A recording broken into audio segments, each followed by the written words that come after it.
we come to the second half of lesson number 8, let me just remind you what's really been happening in our generation. For some time now, those who call themselves the have-nots have been looking to the federal government to take from the so-called haves and sort of share the wealth with them under a philosophy which gradually crept into our country, particularly after the decision of the Butler case in 1936. And Milton Friedman on television just recently said this smashing of the chains of the American Constitution is corrupting the entire American system without our quite realizing it. We are a generous people. We are a charitable people. We want to be kind to people. We want to help people.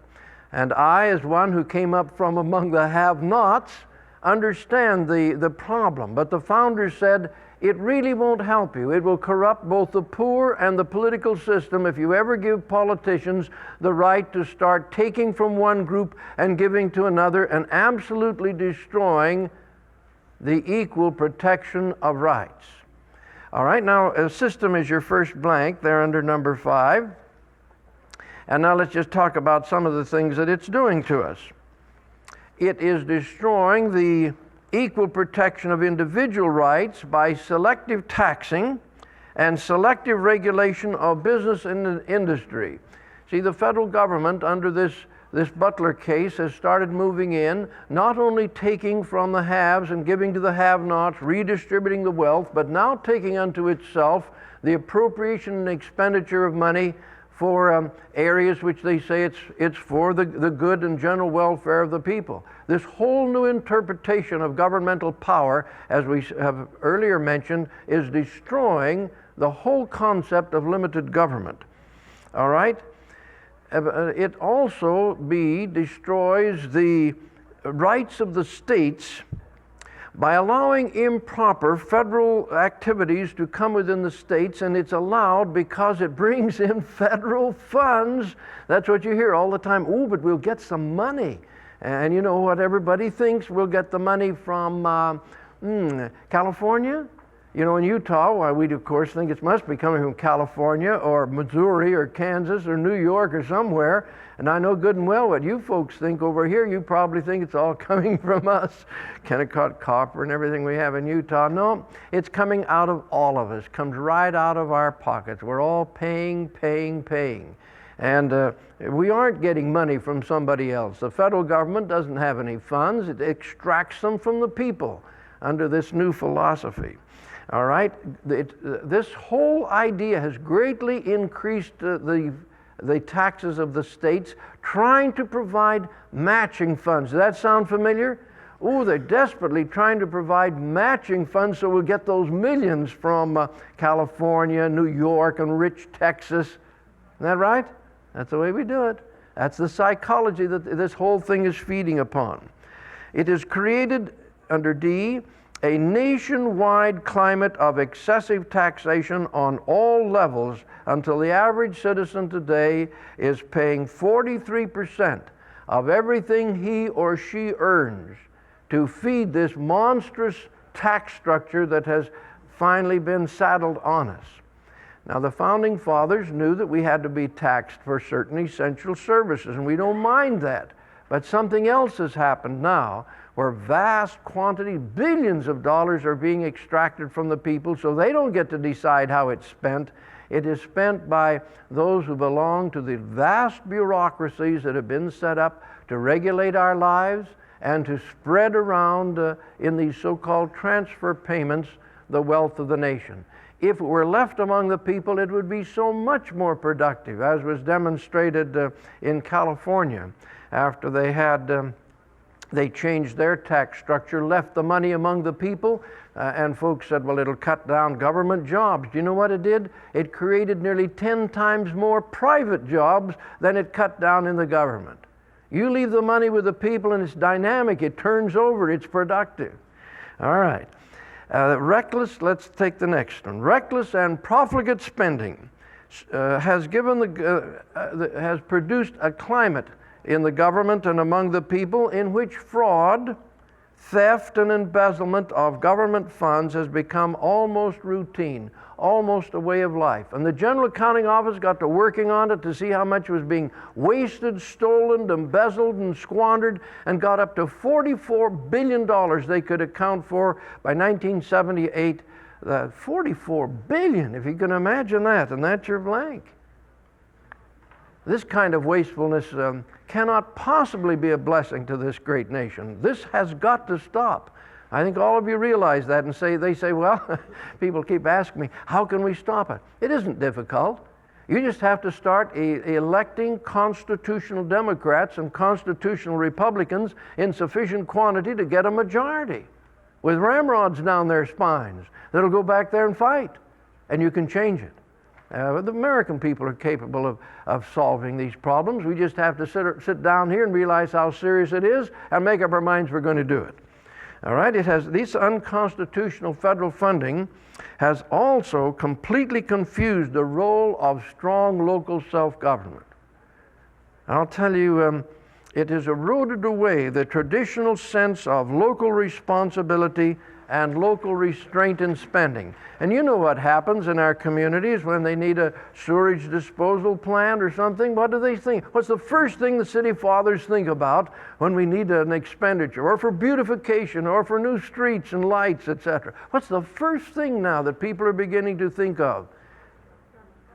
Yeah, what grants can we get from the government? I've got a 2.5-inch book, an encyclopedia of government grants.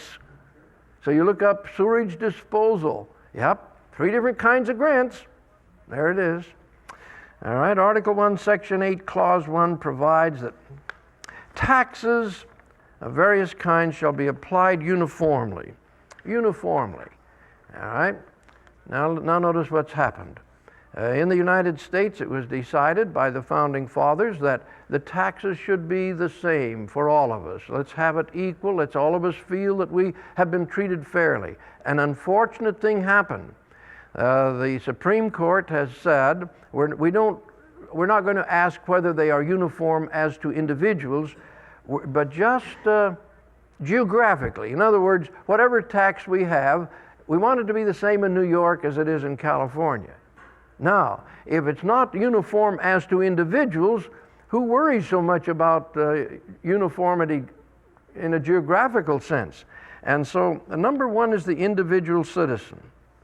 And we're discussing now under capital E the necessity for having taxes uniformly distributed. And the question is, which should it be? Uniformly geographically or with individual citizens? I suggest that if we had done what I think the Founding Fathers intended, and that's kept the same uniformity for everybody so we'd all feel treated fairly, the graduated income tax would automatically be outlawed. It would be outlawed. All right, now some people say, well, we need graduated income tax because people should be taxed according to their ability to pay, right? Ability to pay. But let me ask you something. If you have a uniform rate, like God's law provides of 10% for tithing, do the rich pay more than the poor? Of course they do. Yes, they pay 10% of a million instead of 10% of 1,000. Of course they do. And under those circumstances where the rich feel that they've been greatly blessed and they give their 10%, they know that it's a lot more than 10% of someone that's just got 1,000, but is there a feeling that at least it's a fair rate? Same for everybody, you see? Now, the moment that you start saying to a person who has gained a little, especially if they worked up hard from, like my family had to do, from working in the slush pits of the oil fields of California, and us boys working as water boys and dishwashers and so forth, and you work so hard to get up a little higher, and you save your money and everything, and all of a sudden the tax collector says, uh-oh, we get a bigger percentage from you. What do you mean a bigger percentage? Well, you've accumulated a little bit. You mean my property isn't as sacred as other people's now just because I accumulated a little bit more through hard work? That's right. Now, how do you immediately feel? Fair or unfair? You see, you get the feeling, no, It isn't equality of rights anymore. You happen to accumulate a little bit extra, and you were just going to start doing some good with it, and all of a sudden they come and take a big percentage of it. Now that's the graduated income tax, which I think in the eyes of the founding fathers would have considered wrong and immoral. All right, 4, what basic constitutional right does a graduated income tax violate? And of course, it's the inalienable right to have equal protection of rights. That's all you come into a government for, is to be treated justly and equally. And I know it's very popular for people to say, soak the rich. But just the moment that you do, that means a whole segment of our society feels cheated and imposed upon. And there's a resentment and a resistance as they say, no, it's not the same for everybody. Those who are in the majority are trying to reach out and destroy us. Now that's what destroyed Athens under democracy, was that the majority of the people started soaking the rich. So you know what the rich did? They conspired with Sparta to come up and knock this government out in Athens so we could get the thing under control again and everybody be treated equally. Well, they never recovered from it, actually. But it's a very dangerous thing to start saying to one group of people, well, you're a little more fortunate, and therefore we're going to extract more from you and minimize your rights as compared to others who don't have quite so much. All right? Article 1, Section 8, Clause 2 provides that the Congress shall have power to borrow money. Woo. All right, here we go. Now, the Congress is going to borrow money, and based on what? Well, they're going to borrow it based on the credit of the United States, and that's your blank. The credit. All right, what would you say that credit is? What is the credit of the United States? Capital A, it is defined as trust in one's integrity in money matters and one's ability to fulfill financial obligations. Now, there are two things that destroy a country's credit, or in other words, people's trust in it. Two things. The first one is excessive debt. When a country goes in so deeply in debt, you know, it's never going to be able to plow its way out. People are reluctant to loan money to it, even in time of war or great necessity. And number two, unstable currency due to inflation. You don't want to loan it money because when you get it back, it may not be worth as much as when you loaned it. All right, let's briefly discuss each of these problems because they are plaguing America today. Plaguing America today. First of all, let's talk about debt. Americans are presently facing a monumental debt which exceeds the total debts of all other nations in the world combined. Does that shock you? No. Actually, that's the situation we're confronted with. The American national debt is now approaching a total of $1 trillion, which is around $2,500 for you and your companion, your spouse, and each of your children. $2,500 for each one of them. When a baby is born today, he's born $2,500 in debt. And now, what this really means is that by indulging in wild deficit spending each year, the present generation has been actually squandering the inheritance of the next generation. And to show you just how much that has occurred, just remind yourselves that we only had a budget, you see, of around $6 billion in 1936 before the Butler case. Now it's over $600 billion that we're spending, and we're still borrowing money from our children by deficit spending. Everybody understand that? All right. Now, the founder said this is immoral. Number 2 is inheritance, and number 3 is immoral. Listen to Jefferson talking to us about this problem of borrowing vast quantities of money from the next generation. He says, "We shall all consider ourselves unauthorized to saddle posterity with our debts and morally bound to pay them ourselves, and consequently within what may be deemed the period of a generation or the life expectancy of the majority." Now that's what all of our founding fathers did. Every generation of American parents have done that until this generation. We are the first generation of parents to ever do this to our children. Now, the reason that the credit of the United States can be seriously damaged by inflation as well as indebtedness may be likened unto, shall we say, a parable of a balloon. Let me just show you what inflation does to our stability of our entire nation. Capital C is inflation now, and it is defined, inflation is something we talk about all the time. Let's give it a definition. It is defined as the unnatural increase of money supply so that it reduces the buying power of money already in hand. Now, that's a classical definition. It's an unnatural or rapid increase of the money supply so that it reduces the buying power of the money you already have in hand. Now, let me just point out here how this thing works. When the money supply is increasing only as rapidly as there are goods and services being increased, it stays in balance and prices remain the same. Wages remain the same, no problem. They'll remain the same. The balloon will stay on the ground. In other words, the load on the balloon is equal to the amount of pressure pulling up, and it stays steady. All right, just the moment you start a rapid or unnatural increase of the gas in that balloon, heating up that air, it'll start pulling all of the goods and services, the prices of goods and services upwards.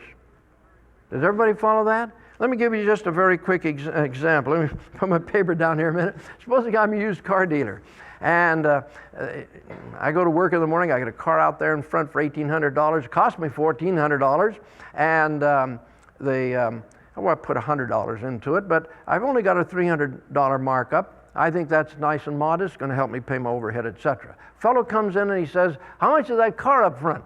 And I say, "Well, it's $1,800, and it's a one-owner car." "Oh, $1,800? I'll give you $1,400. "No, I can't sell it to you for $1,400. I got a lot more than that in the car, and it's a small margin of profit, really, and it's a good car." "No," he said, "that's way too much." But he doesn't walk out. He kicks the tires, he opens up the hood, he opens up the trunk, he tries out the cigarette lighter, he opens up the glove compartment, he steers a little bit, he kicks the tires some more. He said, "I'll give you $1,450. "No," I said, "I can't sell it to you for $1,450. We talk about he keeps kicking the tires and he keeps steering it and he keeps trying out the glove compartment, the cigarette lighter, and opening the trunk and the hood, and finally he says, $1,500. I said, "No, I'm sorry. I'm really sorry, but I've got to survive. I can't sell it to you for $1,500. So he starts to leave. Well, I said, "Okay, come on back. I'll give it to you for $1,750. And we negotiate all morning. He keeps kicking the tires and keeps checking the cigarette lighter and so forth. Finally, we settle that I only make $150 on the deal instead of $300 like I should have done, but it's a morning's work, and so that's the deal. In the afternoon, I work just as hard, and I finally sell one more car, and that kind of helps with the overhead, and got to pay that doctor bill, and that's my routine.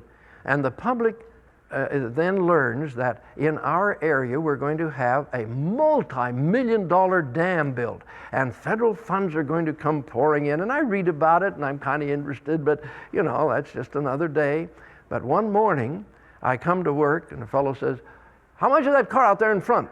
I said, "That's $1,800. It's a one-owner car." And I went, "Fine, wrap it up." Like that?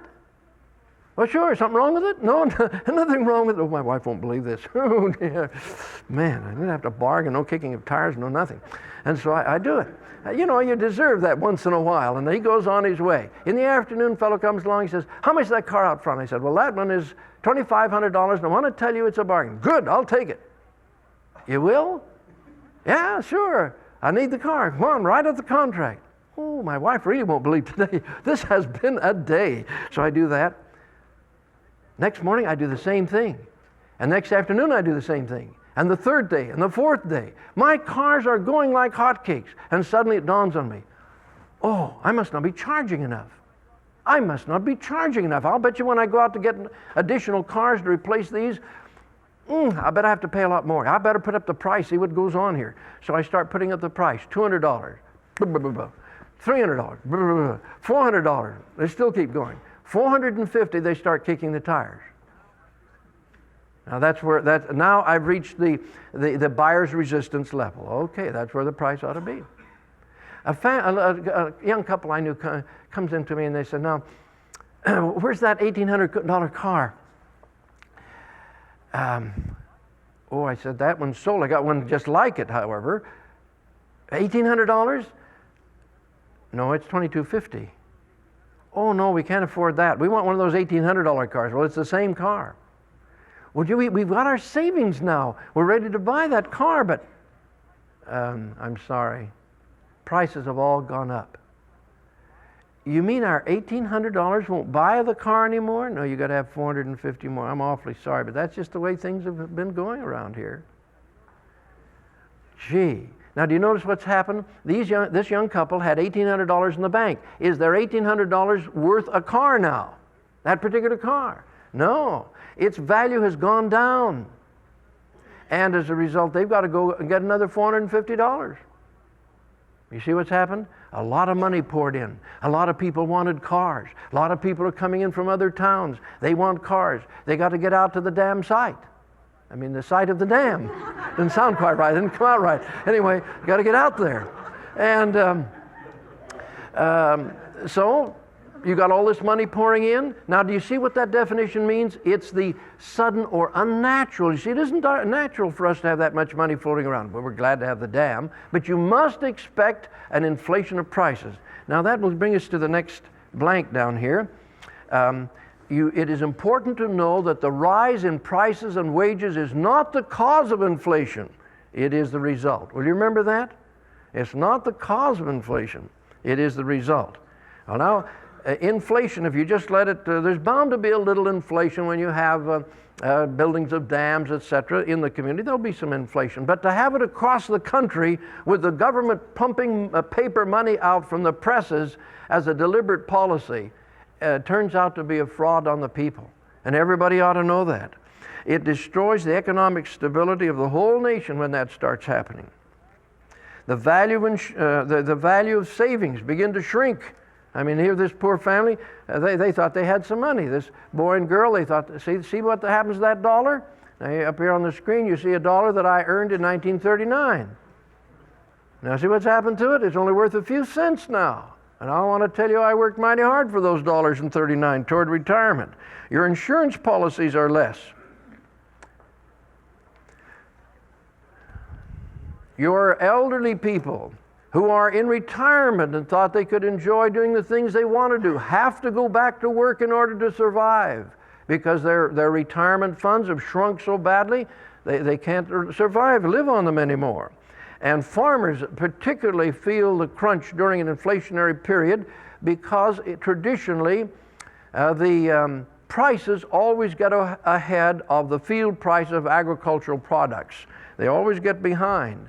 And so during a period like this, the farmers really feel the crunch as a result of inflation. Now the industrial worker, he also begins to feel the crunch.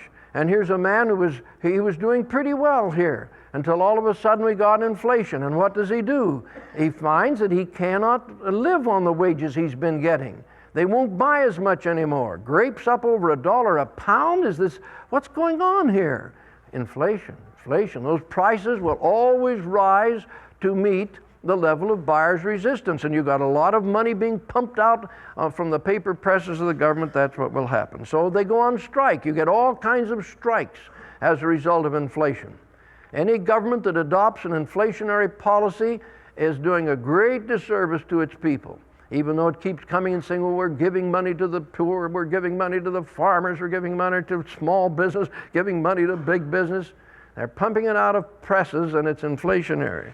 All right? The cause of inflation in the United States has been political rather than economical. It was done deliberately, and when Milton Friedman came on his series, which I quote so often because he laid it right on the line to the American people in his programs Free to Choose, he said they're using it to buy votes, folks. They're coming out to you, and you, if you want to see the devil that's responsible for inflation, look in the mirror. Ooh, that made a lot of people angry. It's you who are saying to your congressman, get more money for our state, or we'll not elect you next time. Right? All right, we need a little more discipline. We need to know what we're doing to ourselves, so buy is your other blank. And it's also a mere political device when they start using price controls. They say, oh, things are all, we must, for the sake of the poor, put on price controls. Does that sound familiar?